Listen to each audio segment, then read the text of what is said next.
Hey, I'm Jeff Hammond for NASCAR on Fox. And folks, we're here at Martinsville this weekend, and we're going to be talking about brakes and what the driver can do from inside the cockpit.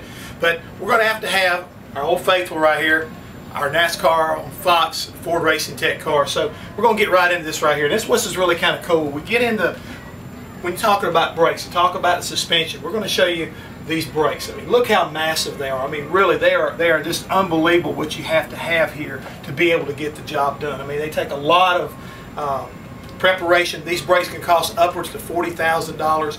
But you got to look at it like this. During the course of the race, these drivers are going to be hitting the brake pedal at over 1,000 times. I mean, they're really going to be dependent on it. So you've got to have the biggest, the baddest, and the best you can possibly get. And it takes a lot of work to make sure that they are taken care of.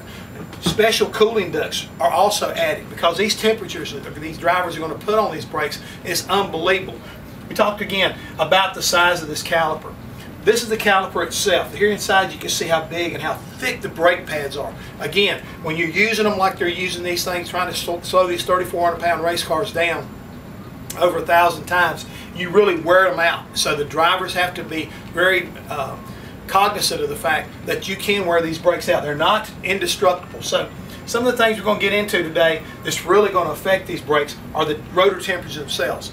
Over 1,000 degrees. Sometimes you maybe reach up to 1,200 degrees. So you really have an opportunity to boil the fluid, wear the brakes out, a lot of abuse. Even though you cool them, they're going through a lot of abuse. And one of the things the drivers can do, and this will happen also from inside the cockpit area itself, they have the ability to adjust these brakes a little bit. And that's something we're going to be kind of keeping a track of, because you can take and dial front brake out when the front brakes are starting to fade and use the rear brakes a little bit more. Let me show you how they do that. From the onboard adjustment, which is right alongside the seat, you see this knob. What this knob allows them to do, as I was saying, it allows them to take the master cylinders, which are located, the front master cylinder and the rear master cylinder, all connected to one pedal. As the driver's hitting it, he wants kind of a basic balance of about maybe 60% front, 40% rear. Well, he can adjust that if he wants to. If all of a sudden he feels like he's overworking the front and all of a sudden they're starting to fade, he can take this knob and he can dial it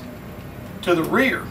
Now all of a sudden he's got more rear brake than what he has front. Well, not so much more that it's, make the car get loose, too much loose getting in the corner, but it'll help him save the front brakes. And some of the drivers will be doing that during the course of the race. Now, at the latter part of the race, you just do the opposite. If you got brakes saved, and you've done a good job of managing them, now all of a sudden you can dial it back the other way, put a lot more front brake in the car, and then you can get real aggressive driving off in these corners. So if you've got good cooling, you got the right brake pad combination, and you have the ability to adjust the brakes, this is the guy who will wind up winning Martinsville if he uses these tips and these techniques.